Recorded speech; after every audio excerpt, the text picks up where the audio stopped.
abduction. Why did they let us remember? Philomena bought concert tickets for my birthday. I didn't want to go.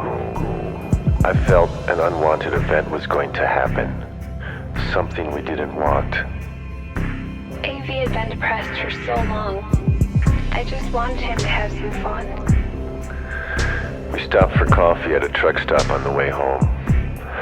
We still had an hour's drive left and were wide awake when an unusual set of streaking headlights passed in the opposite lanes. Everything suddenly looked so creepy. When we turned forward again, the car was approaching a 2-lane underpass, beyond which was darkness. There wasn't a star in the sky beyond that bridge.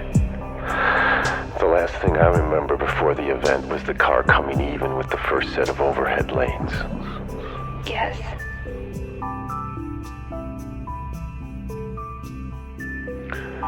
We're not sure who became conscious first. I think he did. I was draped over the front end of some sort of machine. The machine itself was draped in darkness. Like a black velour blanket, but the fibers were made of darkness. My arms and legs were stretched and held by an invisible force. My body was vertical and aimed at a large screen, about 10 meters away. The screen was about 10 meters high and about 30 meters across, and was draped in the same darkness as the machine. We could make out shapes of beings behind it. And we could hear voices. So many voices at the same time that they masked each other like ocean surf. Instead of human voices, it sounded like thoughts. Like an ocean of thought waves from a sea of minds. I wasn't able to look at anything except the screen, but amazingly I could see everything around with some sort of 360-degree peripheral vision. It was like we had eyes in the back of our heads. Philomena was standing next to me on my right, frozen, like some official Earth witness or host person. Like she was Vanna White and I was strapped to a vertical wheel of fortune. The floor was cloaked in darkness, same as the machine and screen. To our right and left and above our heads, outer space, with planets and stars visible.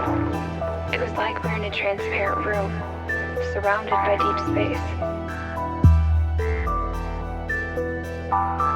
Clear, flexible tubing was inserted into me and lay trailing off into the darkness.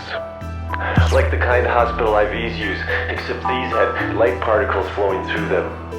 Some tubes had particles flowing into me and some out. There were dozens. You couldn't see where they ended. I swear they were pumping energy into me, mixing it with something inside me, and then light piping it back out to their entire planet. It was like I was powering something, or entertainment, or both. It felt like we were being televised, and this was a big event. When I was given the name AV Super Sunshine, that's when things started to fit.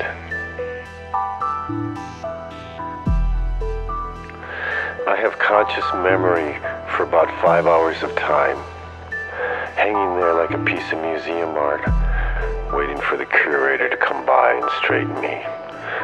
It was a long 5 hours. I felt calm, but yes, at least 5 hours of Earth time. I have just a vague memory of being unhooked from the machine, but what happened next was amazing. What happened next stole our attention.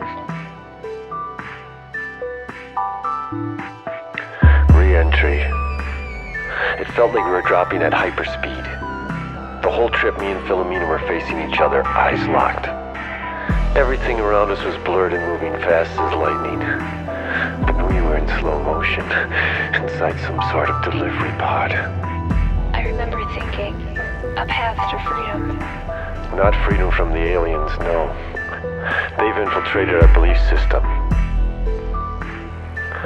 Philomena refers to another type of freedom.